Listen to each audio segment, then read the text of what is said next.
And so the plan for the hour is to sort of ground first in thinking about the role of archives in movement work and in collective spaces. Then we'll be hearing about the Healing Project and sort of doing a live tour of the digital archive, which we encourage you to look at on your own after as well. And then we'll have a conversation, mostly between Nathaniel and Samora, and hearing any questions that you have along the way. I'll be monitoring the chat to bring those in as well. And that's it. So first, I want to introduce our first speaker, Nathaniel Moore. He is an archivist and co-director with Freedom Archives, which is a community archive and educational space dedicated to the preservation and dissemination of historical audio, video, and print materials, documenting progressive movements in culture from the 1960s to the 1990s. So really bringing in an important historical, though not that far in history, back in history time. Nathaniel's been active in prison education programs at San Quentin State Prison for over a decade, as well as in other projects, uplifting the voices of prisoner-led movements. I've had the pleasure of working with Nathaniel for a number of years, and I'm really excited to have you ground us in this space and thinking about archives as movement work, and also the ways that archives can be a form of empowerment for folks who are structurally marginalized. So I'll turn it over to you to share a bit of your thinking on that. Thank you very much, Amber. It's really nice to be here. Thanks to all the attendees and all the folks who are making the tech possible. As Amber introduced, I'm Nathaniel. I'm the co-director of the Freedom Archives, and one of the main things that we focus on is, not just preserving the history, but also how can we actively use it to make connections with movements and work that's happening today. And a lot of that is, we do that through educational projects, working with young people in the archives, and participating in spaces like this. So it's really good to be here. So one of the things that I wanted to spend a little time talking about to help ground us is the Freedom Archives as a project, as well as what we'll see, the archive of the Healing Project. They contain the voices, experiences, and teachings of folks who daily survive the structural violence of the United States. Prison seeks to silence, subjugate, and obscure these perspectives, which demonstrate their importance and also their great potential to shape change and challenge these systems of violence.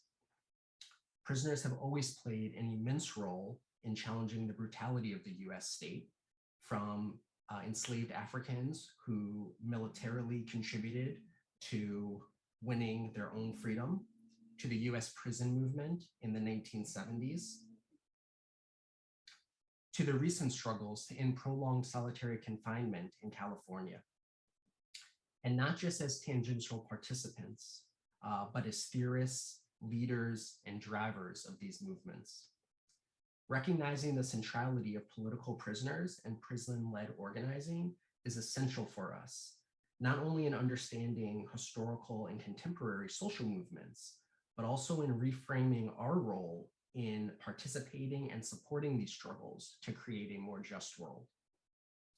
Archives also provide a lasting record that outlives our own personal memories. So one of the things I appreciate the most about the Healing Project is the continued potential of these narratives and artistic creations to empower ourselves, our families, and our communities to struggle, love, and heal. One thing that I want to also do is, since I know I'm talking to a lot of health workers, I do just want to take this opportunity again to say something about the centrality of prisoner-led organizing and its relation to health justice. One thing I just want to, so I'm just going to popcorn a couple of things. One is the role that political prisoners played in educating, supporting, and organizing for improved health conditions when HIV/AIDS was rampant in prisons across the United States.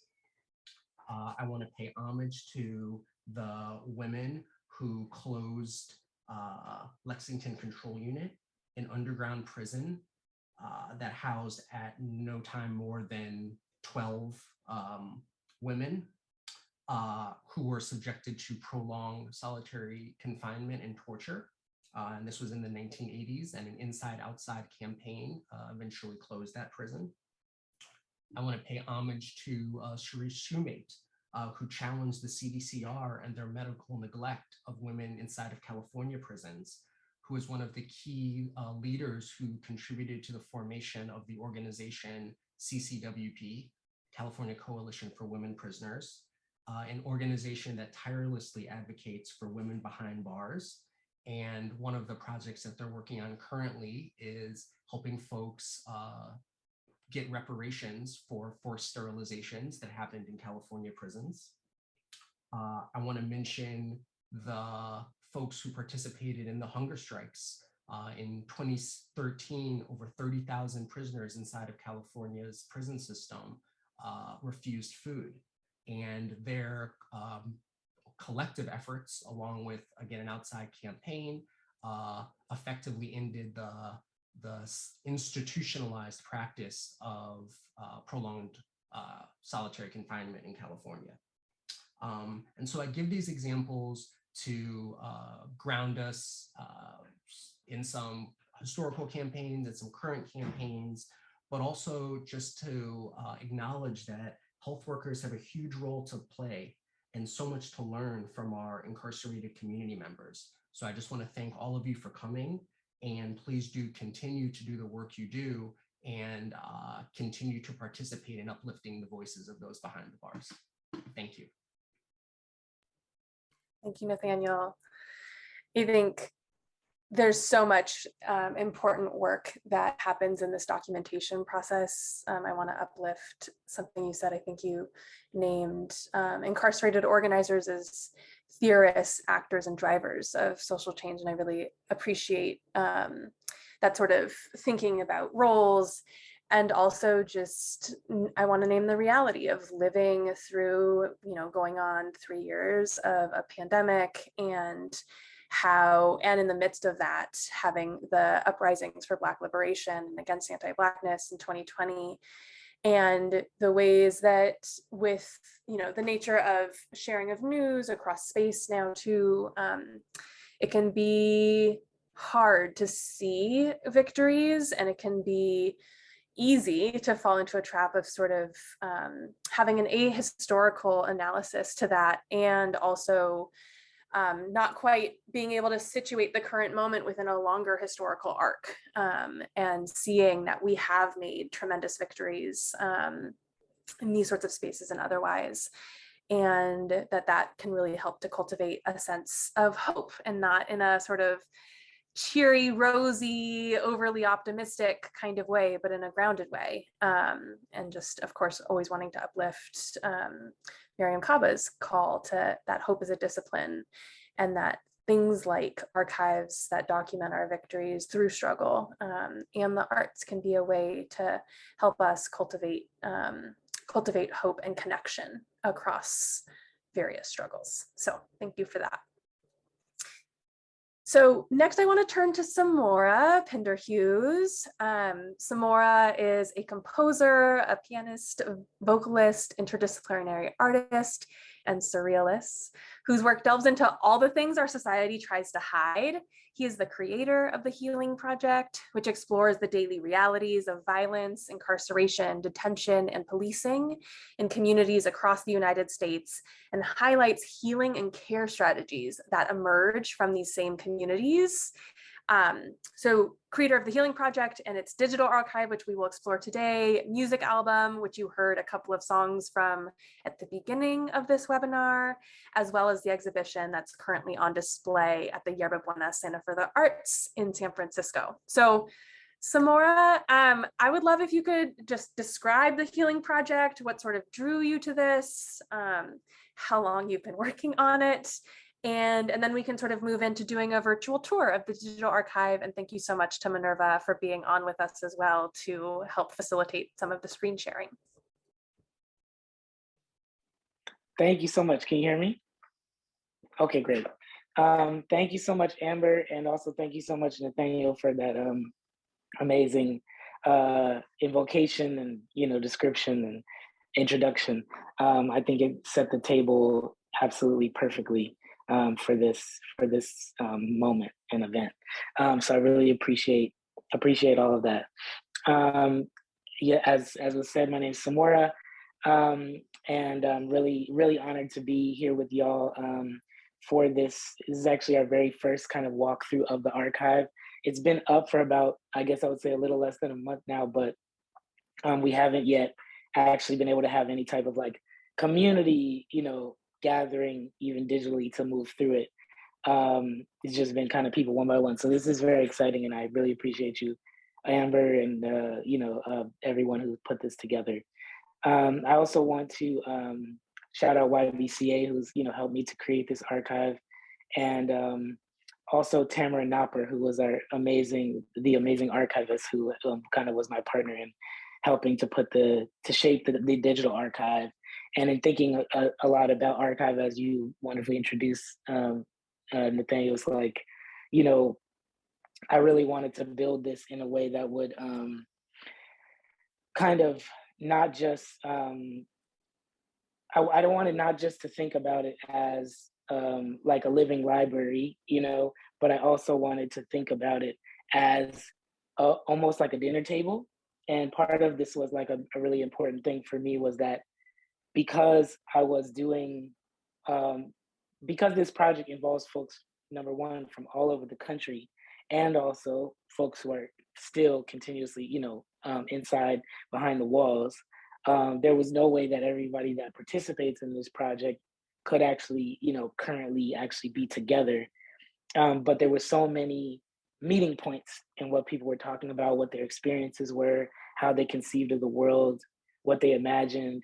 And so for me, the way that I started out trying to think about putting together this type of archive was, what if I could put folks around the dinner table together and we were having these conversations together? What would those meeting places be? What would those common themes be, and how could we organize around that? And Tamara was a huge part of doing that with me.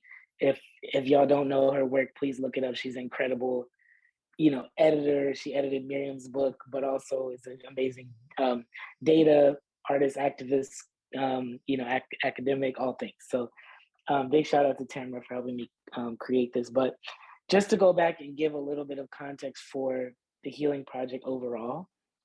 The Healing Project I started it in 2014, and we just finished it this year. So it's been about 8-year process to complete it. And the reason being for that was that I wanted to create some type of artistic tapestry where I could really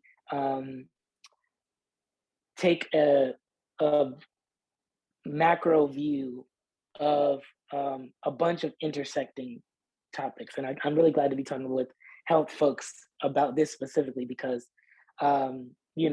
one of my biggest inspirations for this project was my father, Howard Pinderhughes, who is also, works in the health field as well as in youth violence prevention, many different things. And something that we've talked about for many years is that, complex problems require complex solutions, right? And also even calling problems is a weird thing because obviously we know it's imperialism. So it's very intentional, but what I think I wanted to do with this project was to try to see how I could take a bunch of different intersecting realities involving, experiences with the prison industrial complex, experiences with interpersonal and daily violence, and experiences with environmental racism, capitalism, globalism, all these different ideas, and then take it down to a very personal level, meaning that I would go around the country and I would do one-on-one interviews or really just recorded conversations for hours and hours and hours with people of all different backgrounds from ages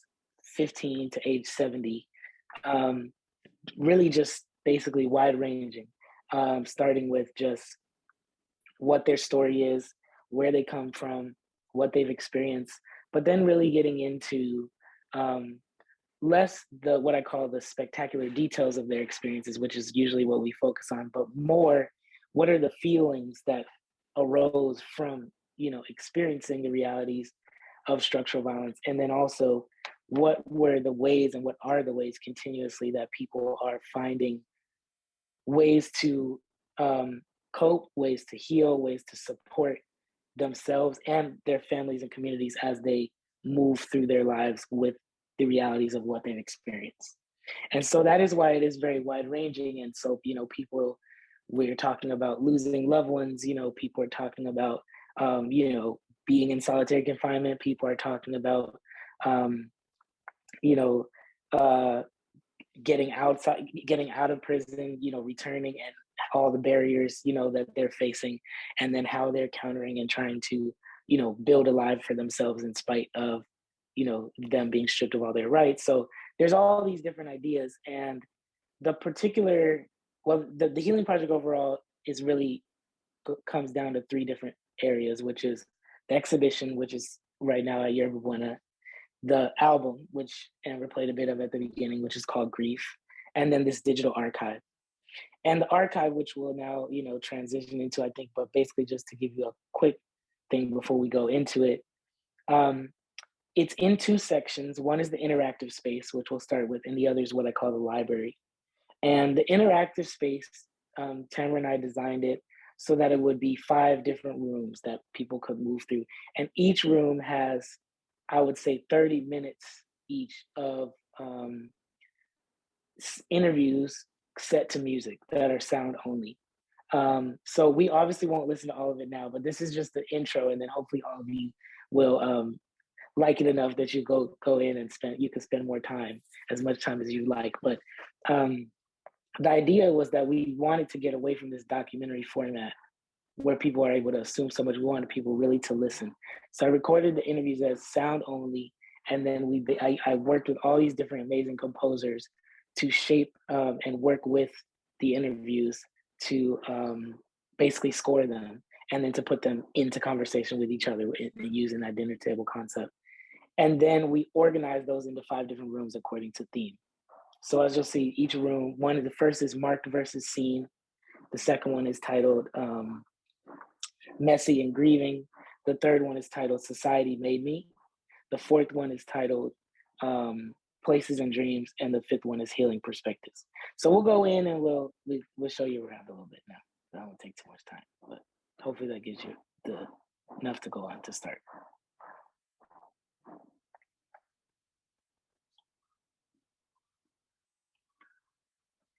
Thank you, Minerva. Minerva is my partner in all things Healing Project, so she's going to be giving us the tour with me today.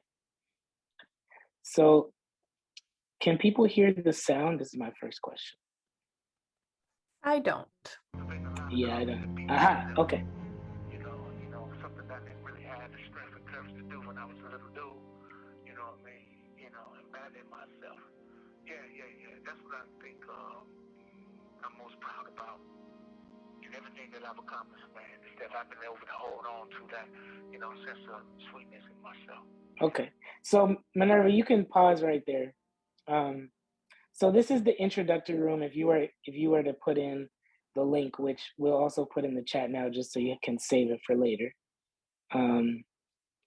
But if you were to, basically, this is where you'll be dropped into, and this is the introductory space.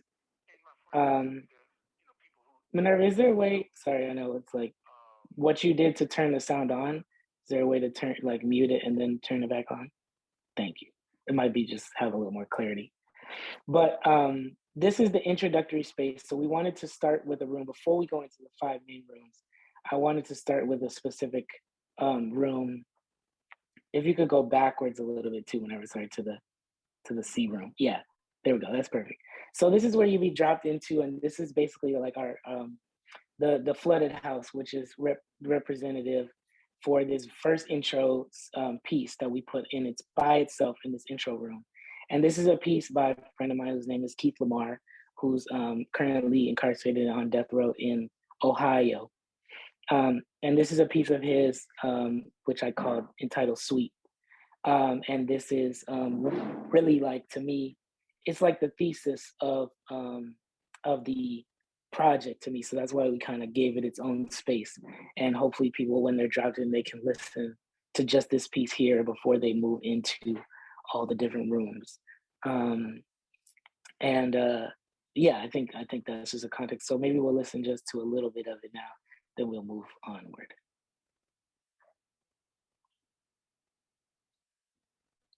You know, because you have to have the opportunity to, you know, well, I'm sweet to myself as well. I'm good to myself. You know, even after all I've been through. And, you know, that's one of the things I want people to know, that even in, like, even if your worst fears come true, you know, nothing, you know, but death itself can rob you of who you really are. Nothing. You know, like, you know, I can be myself, you know, God gave me to understand. One of my close friends told me a long time ago, he said, you know, Bomani, life can be had no matter where you are. You can still laugh in prison. You can still cry in prison. You can still, you know, be who you are, where you are. And, you know, it's important to kind of have that, you know, have that understanding as you move, you know, through this life. Because, you know, if you focus just on the pain, because there's a lot of pain involved in this system. You know, if you get Great, thank you, Minerva. We can go on. that process, if you just. So yes, obviously we could. That piece is about 5 minutes, so you could, you know, stay there as long. But if we keep going, that's the intro space, and then we keep going, and here you'll see 2 quotes from Keith on the wall. Each of these spaces has quotes from the interviews on the walls as well. So as people are moving through, they can read those.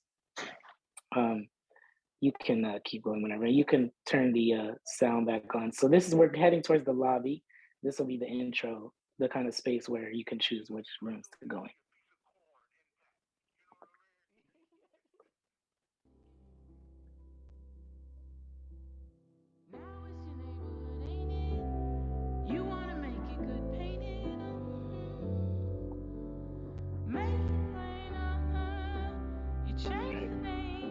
Thank you. So this is just the lobby. This is just, you know, has some central sounds in it as people decide where they want to go. Okay. Whenever we can go into the first room, marked versus seen.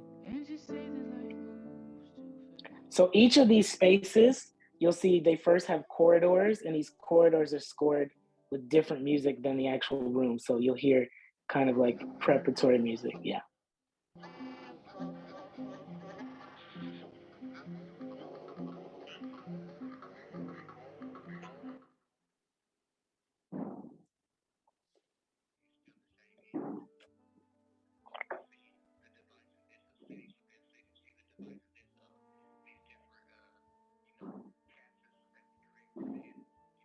Okay, so whenever you can pause the sound for a quick second. So this is the first room. Basically, one of the things that we were trying to think about as we built this was, like I said, because we don't have anybody's face, like how could we represent and create these visual worlds for people to move through while we're just kind of really asking to listen, because obviously the sound is the most important thing. So what I decided is I kind of wanted to, and maybe you can back up a little bit, Minerva, just to give them just a look at the building, but I want to create some very simple kind of surrealist representations of each space. So marked versus seen as the first space. The collection of pieces in here, the interviews really are basically comparing the ways in which people find themselves to be marked by the system in different ways versus, and how the system sees them or marks them in those different ways that they don't, you know, that they have to kind of live with, versus the ways that they want to see themselves, or the ways that others in their support networks allow them to see themselves in ways that are, you know, uplifting and beautiful and supportive. And so we have these kind of different fields that we move through. And so I kind of wanted to represent that with some of the different core themes in some of these interviews, which is kind of like this concept of time and, like, you know, being forced to be on somebody else's time, not your own time, you know. Then obviously we have these elements of surveillance as well, because a lot of the conceptions of how people are marked always come with surveillance. So that's kind of why we represented this room in this way. So now you could turn the sound back on. Thank you so much. You're doing an amazing job. Thank you.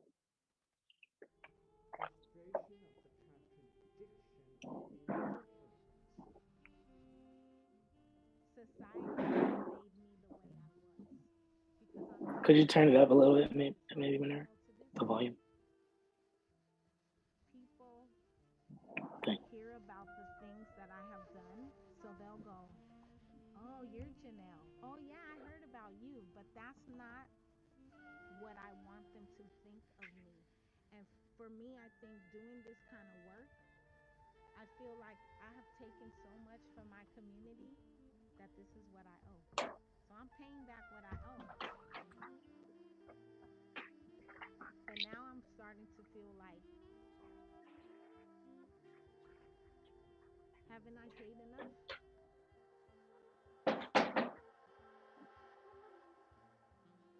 Okay, Minerva, you can make the turn and we can go towards the second.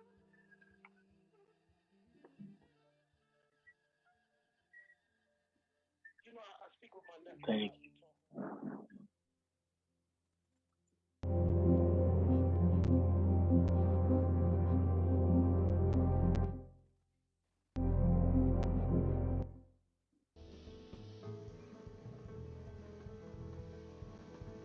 So we're gonna go in the second room, and this room is based. Thank you, Minerva. And then when we turn it back on, I got some comments that we could still turn the volume up a little more. But maybe I'll just explain the room before we go in each one. Then we can just go in and stay and come out. But this second room, I think it's pretty self-explanatory. But this is the space where it's really folks talking about the realities of the grieving process and also the effects that has on their their day-to-day life, how they react to things, how they respond to things, and how they live, and how they're trying to also find healing ways to healthily move through the grieving process. The reason why we also titled it Messy is that one of the main, I think, points of the project is that a lot of the things that we go through as humans beings, it actually requires us to sometimes be very messy, but we don't, many of us, particularly those of us that, are targeted by the prison industrial complex, we are actually criminalized for our messiness. Like, we are criminalized for the ways in which we grieve and the ways in which we kind of sometimes don't have it all the way together. You know what I mean? But that's everybody that goes through that. But for certain people, you're not really allowed to do that. So we wanted to kind of have a space where it can be okay. It could be okay for people to talk about the contradictions of, moving through and going through everything that you go through. So we can go into that.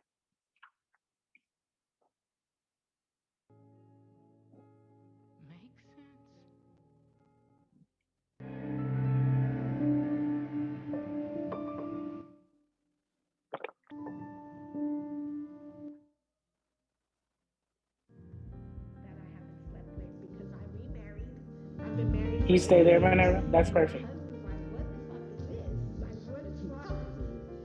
Now I'm able to understand my suffering because I wasn't the only one.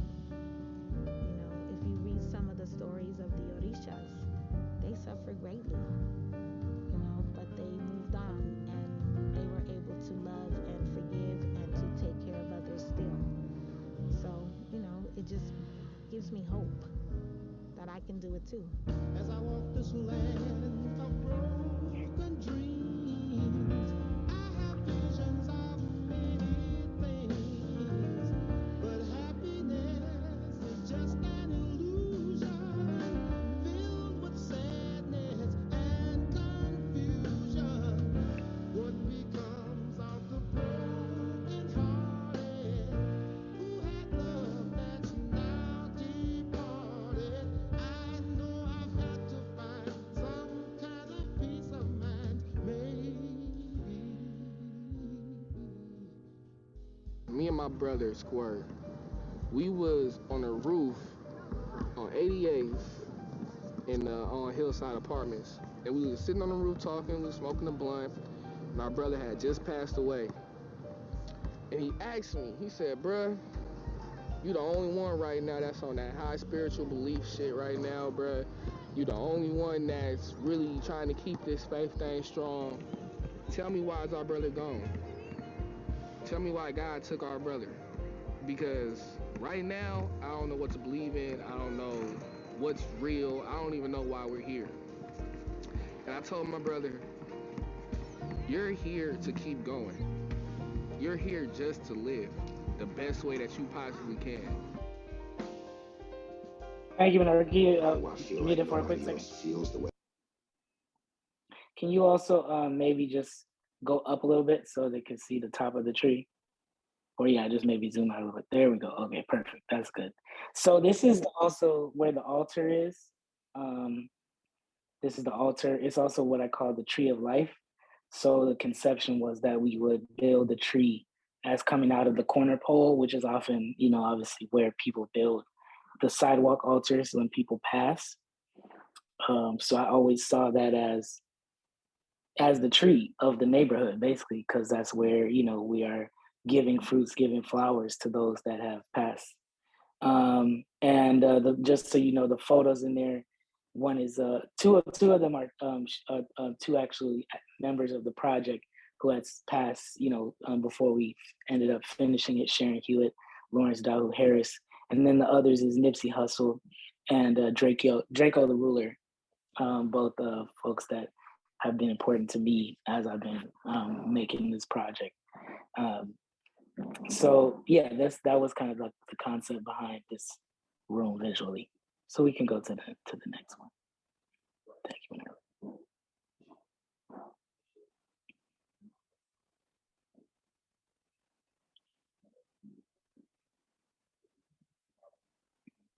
So this next room, which is called Society Made Me, this is kind of like this is the most this is the room that doesn't have really both sides to it. It's more of the more intense room, but it's basically the room where I put all the things that's more about like specifically the experiences of imprisonment and also the experiences of the ways in which American imperialism kind of turns people into the very things that they then can criminalize and can lock away and can, keep doing all these damaging things too. And so we tried to create a very evocative presentation visually for this space, which is basically like turning upside down or encapsulating kind of all the things that are society's weapons against our people. So I think we could just probably go in there. It's pretty self-explanatory, but we could turn the sound on and just go in there. I don't know which piece is playing right now, but we'll see.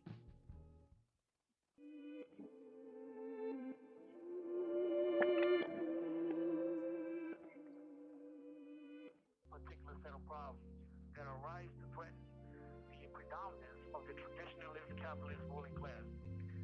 But if one were forced, for the sake of clarity, to define it in a word simple enough for all to understand, that word would be reform. Reform is in many ways faster. This is a global challenge. Prepaid call from and email at. This call will be recorded and monitored. To hear the cost of this call, press 8 now. To accept this call, about 10% of the population in the city of Seattle is African American, right? African American youth, more specifically, right? However, 51% of the jail population is African American kids. So it's like, hold on, what's wrong with this picture? So over half the jail is consisting of kids that make up only 10% of the population. Why is that? Right? But they're pushed to build a new jail. They're pushed to increase those numbers. And so, if folks feel the dream, you build it, they will come. Like, essentially, they're betting on our failure.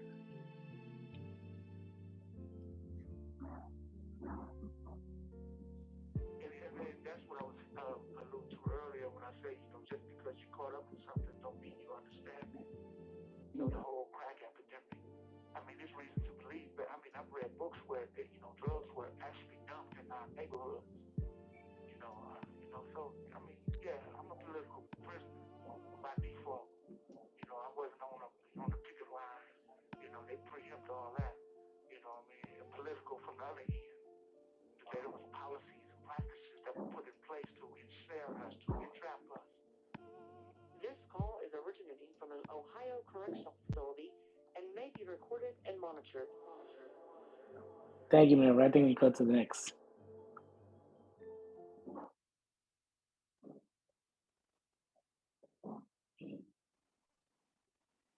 So obviously, just to say too, as when y'all go through it, you know, by yourself or anybody that would go through it normally, basically as you move through each of these spaces, it naturally transitions the sound, you know, goes into each different space as you go. So you won't need to do any controls or anything. You literally could just move around, you know, with your computer or phone controls, and it is mobile friendly as well. So places and dreams. This is the space that is dealing more with location and the idea of space, both physical, mental, emotional space, and also about uh, dreams is something that came up a lot in a lot of the conversations on a lot of different levels, both in terms of just people talking about PTSD and nightmares and different things, but also people talking about, you know, positive in a positive sense, the dreams that they had for their lives, the aspirations is where they wanted to go with and what they wanted to do with things, and also how they use dreams to actually process different things. So it's just a very powerful concept. So that's what's really inside of this space.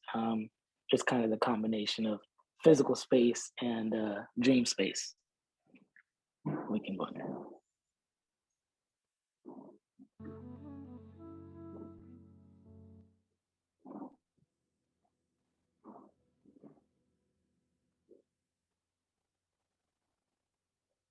Recorded and monitored. So I want to go to get to a place where I can write and say something, but I'm living under a lot of strain. And writing, is something that I like to do, but it's something that, I have to struggle to do because it's not just, me sitting down, I'm living in hell. Banging, screaming, guys, it's a crazy spot, man. It's crazy, you know. And so, I'm being patient. I'm trying. I really am, because I know there's somebody else coming behind me. And when they put somebody else in the space where I am, I'm going to hide a copy of my book under the bed, And hopefully, if they're down there, whatever, they'll find me. You know what I mean? Like I'm going to leave it for them. You know what I mean? And tell them exactly how to get through it. You know what I mean? That's what I want my book to be.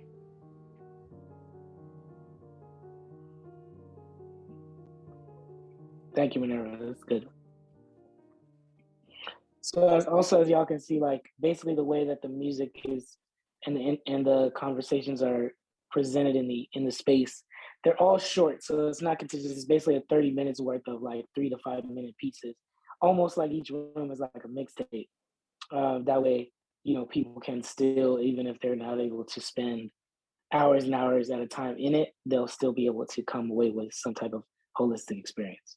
So this is the last room called Healing Perspectives, one of my favorite rooms. And this is pretty self-explanatory. It's really just, people talking about their ideas and their imaginings, not just on their own healing, but how to build a society based around healing, and obviously in the abolitionist sense, it's very much of a constructive concept.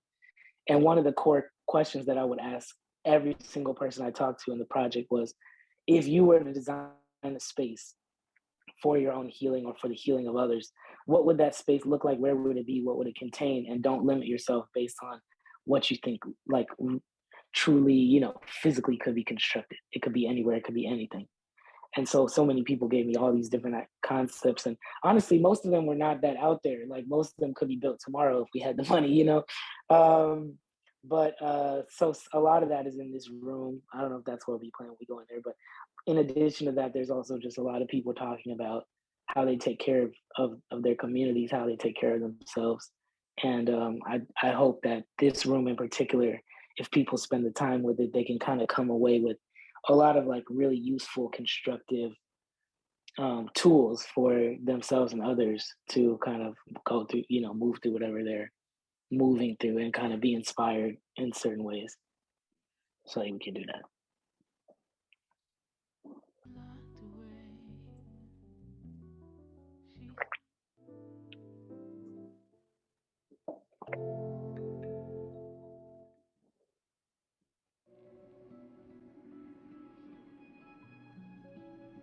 But I love this piece.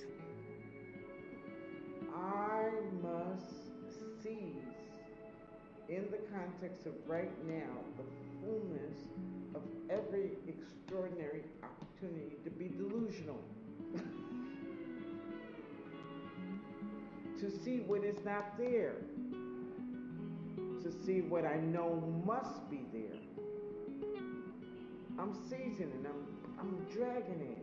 Trauma, because of trauma. I don't want no trauma. I don't want no more trauma on my ass. I don't want no, all through history, the wisdom, the words have been put there. I don't want no more blues. I don't want more trauma. I got to get it moving.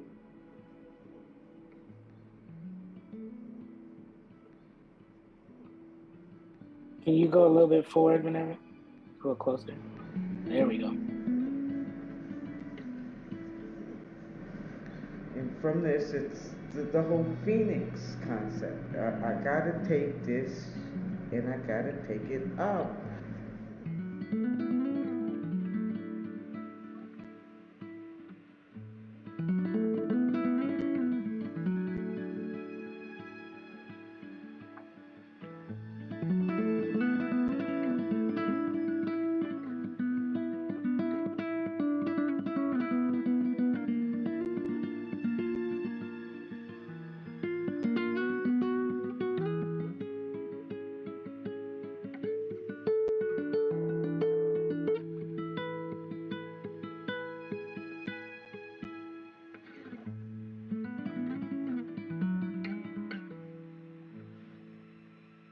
Beautiful. Thank you, Minerva.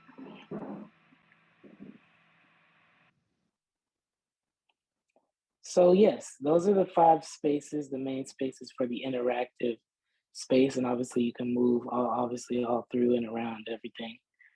And it always, leads you back to the central space.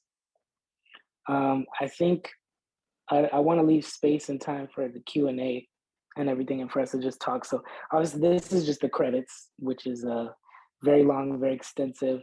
The credits are also listed in the physical space in the exhibition and also online at healingprojectarchive.com, which is the secondary space, the library space I was talking about, which we'll go to next. But so many people involved in this, basically, like, I think over 100 different folks, or maybe a little less than 100 different folks that I did conversations with. Out of that, probably 20 or 25 is actually inside of this space. But even more in the library space, these are all the contributors listed here. And then there's also 15, 20 different composers and producers that contributed music to the project. And the interactive space also built by an amazing VR AR designer, Jose Rosero. So a lot of people involved. Yeah, maybe whenever we can transition over to the library and the calls to action section. Okay, so this is the secondary space. We had to separate them just for clarity's sake. So unfortunately, the one thing is it is 2 different links, but we'll try to make sure that we put those in here. And they're also present on the YBCA Healing Project site, and also in the links in my Instagram bio or link tree, whatever that is. If you need to find them again so quick, but maybe I guess at some point in this we'll make sure to put the links in the chat. But this is like this is kind of the secondary space. This is healingprojectarchive.com. Will take you just right to here, and this is where everything is laid out in just like a little bit more of a less interactive, simpler manner. You can get right to, obviously here, you can get right to that interactive space. But in addition, could you go, Minerva, over to the library tab? So this just describes the controls and etc. But the library tab, and this is the other conception I have for archive, is that in addition to the archive being presented as like a living space, which was, almost like a physical space, but digitally, which is what we just went through, I wanted it to be presented almost as a sound library as well, because I always thought about what if you could have a place that, just like you were to go to the library, take different books off the shelf, you could take these pieces off the shelf at different times and you could reference them as you have certain favorites, or you have different things that you could actually come back to. And so here is kind of our library, which will continuously expand. This is just what's there now, but my hope is that, you know, people can add to it over time if there are people that want to add their interviews in. These in the top front that are the colored ones, in each of these colors, these are the actual sound pieces that are in the rooms that we just moved through. So if you just want to go straight to those pieces and just listen to them by themselves, these are just all on SoundCloud links that you can click them, and it'll take you immediately to a playlist that will have all the sound pieces. And then a little bit if you scroll down further, and you see this individual interviews, which is what will grow. These are all organized by each person that contributed their stories. So if you click on these, it will take you to a similar like a SoundCloud playlist that will have each of the acapella individual interviews. So you could click on them and they will literally just play. So you can just play one whenever, just to give an example, just anyone. You know, I speak with my nephew a lot. We talk all the time, and my nephew always tells me, "Uncle, I'm so proud of you. You're doing excellent. You're accomplishing a lot of things that people who have never been incarcerated are accomplishing." And he said, "Just continue that." He said, "The only thing that I hate," and I asked him what.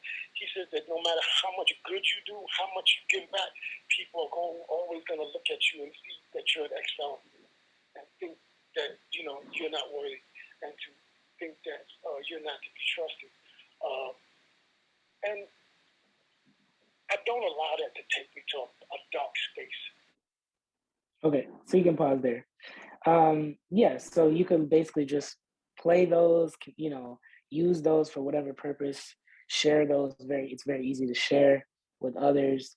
And as you can see, it's a bunch of different folks, and it'll just keep being more and more people, but amazing. Each one of those is really incredible, all speaking of different experiences, you know, currently incarcerated, formerly incarcerated, you know, undocumented folks who had dealt with immigration detention experiences. So a lot of different amazing things to listen to there.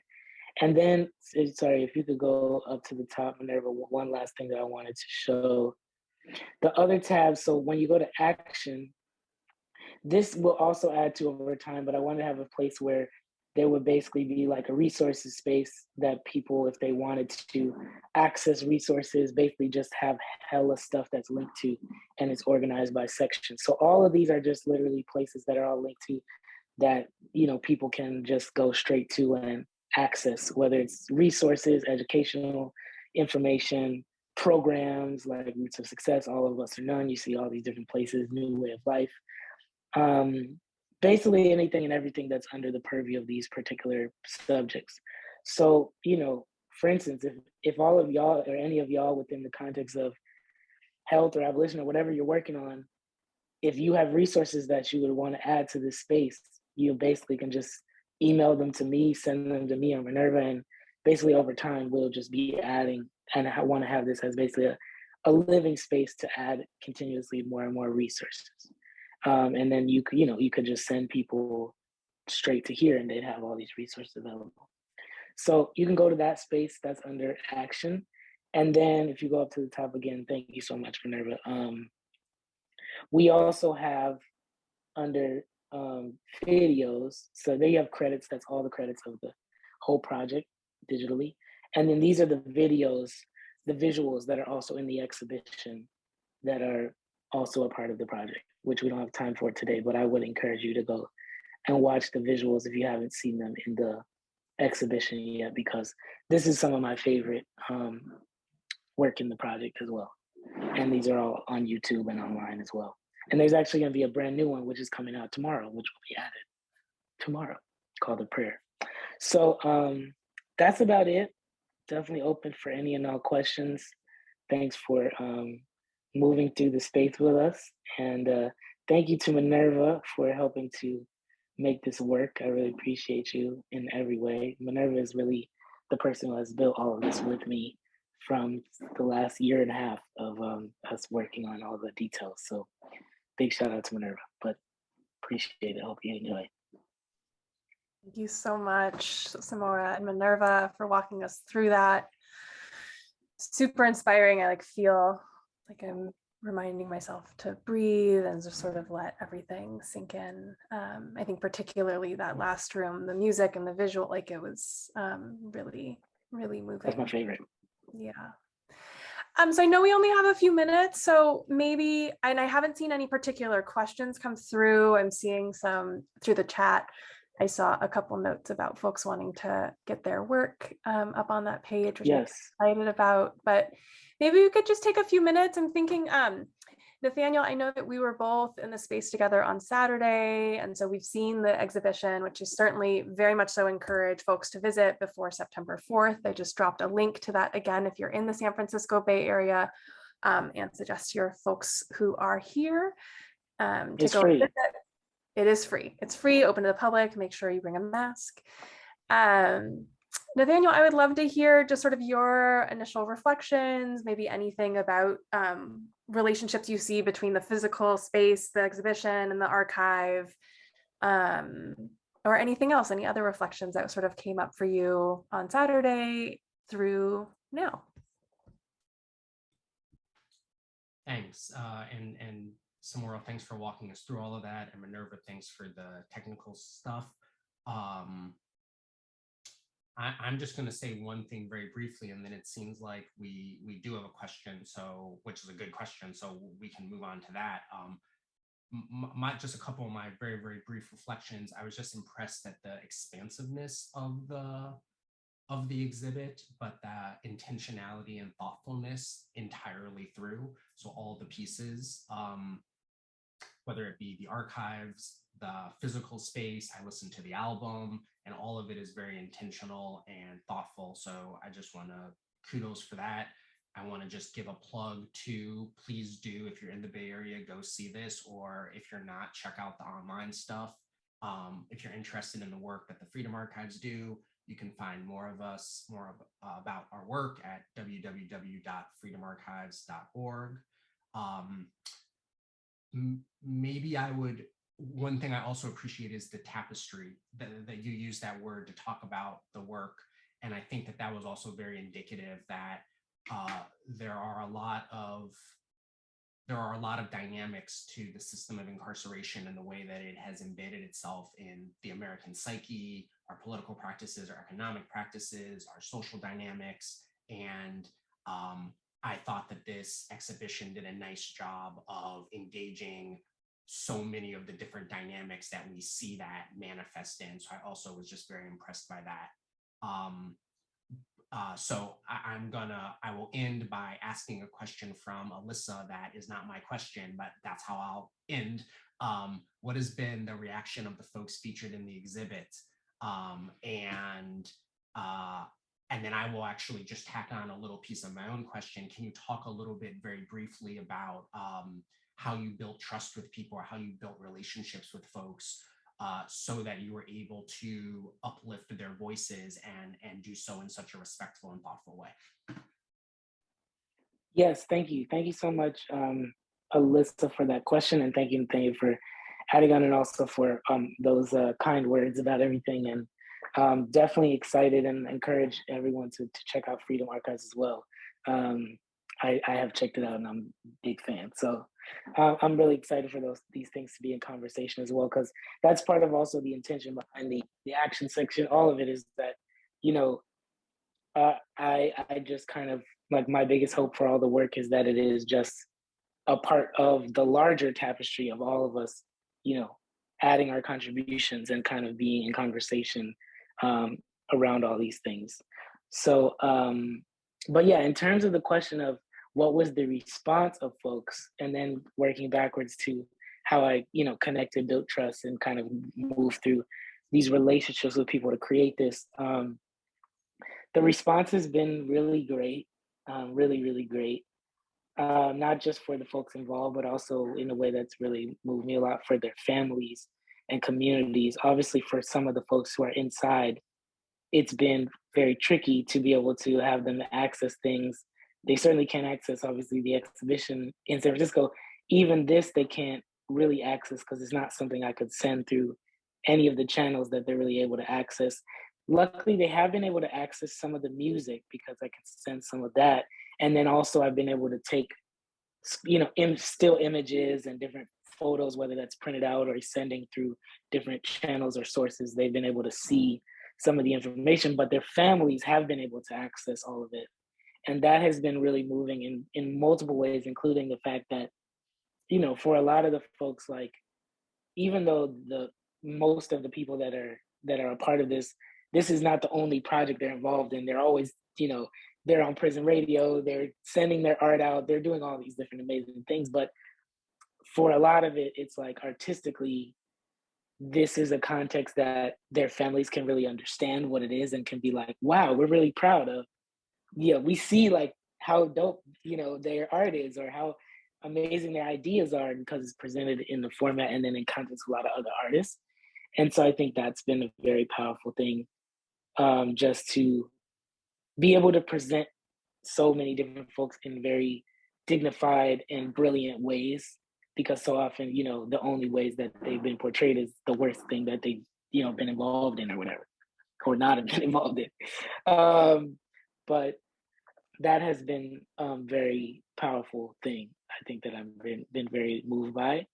And also, I think, you know, it's, my hope is that it's also, and it's, so far it's been borne out that, like, both for the people that's been a part of the project, and just for people that are witnessing it, they're like, oh, like, I can do this. And that's like the thing that's the most exciting to me too, is that I'm not trying to make something that's presenting me as like, oh, I'm this great, like I could create this thing that nobody else could create.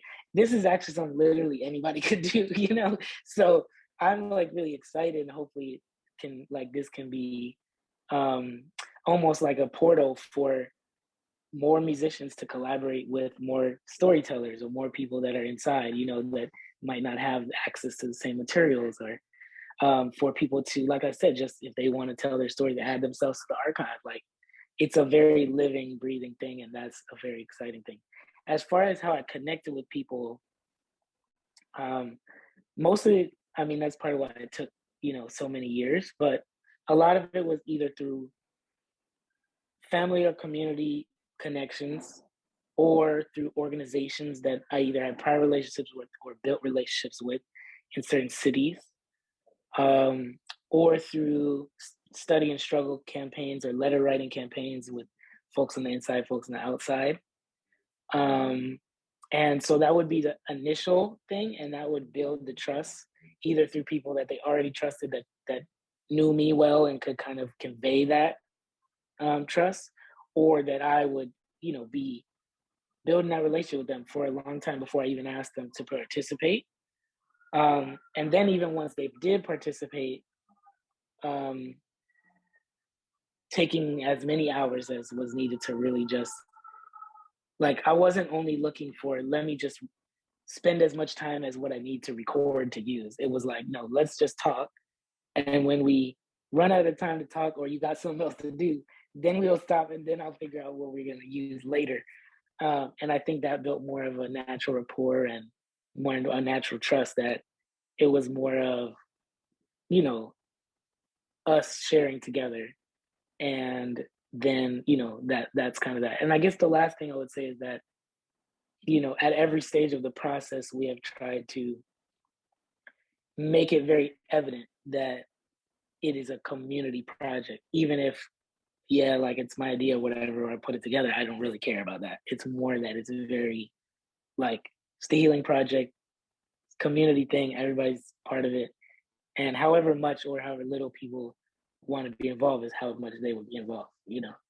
So there are certain people that, you know, have been with it every step of the way. And, you know, that's amazing. And there's other people that said, you know, oh no, I would rather remain anonymous for safety reasons or whatever other reasons, and we respect that too. So, you know, it's a very dynamic, ongoing process, but the main thing is just that people feel held in the experience. That's the most important thing. Thank you so much. Thank you both so much. I'm gonna wrap us up given the time, but please, in the chat, join me in thanking all the folks that made this possible. So definitely want to say thank you, maybe first and foremost, to the many incarcerated people who shared their stories as part of the Healing Project. Also thank all of the artists, archivists, etc., who put this project together, not the least of which includes you, Samora. I want to thank you, Nathaniel, for coming on and speaking with us as well. I want to thank Lori, our captioner today. I want to thank the Yerba Buena Center for Arts crew, Minerva for moving us through the screen share today, and for everything that you've done to make this possible, as well as Fiona, who we've been working closely with as part of this effort. I want to thank our HIP crew, who's behind the scenes making this possible: Christine, Clara, Sari, Melanie, and others. And maybe the last thing I'll say is just I appreciate the certain kind of humility, Samora, in saying that, you know, anyone could have done this, but you put a particular flavor on this. And I think that to me, there's a double truth, there's a mutual truth in understanding that healing and liberation and abolition is a collective community project, and that is true. And that we all have a role in moving that strategy and vision forward, including health workers, right? And so thinking about the roles of archivists, artists, health workers from various sectors, and that it'll really take all of us figuring out what our role is, what our capacity is, and where we feel like we're able to fit into this collective project to get us closer and closer to liberation. So thank you so much. Also to the folks who are on here and the work that y'all are doing. And that's it for today. Thank you so much. And thank you, Amber. Really appreciate y'all. Thank you, Amber, so much. Thanks for putting it all together. Yeah. Thanks, everybody. Bye.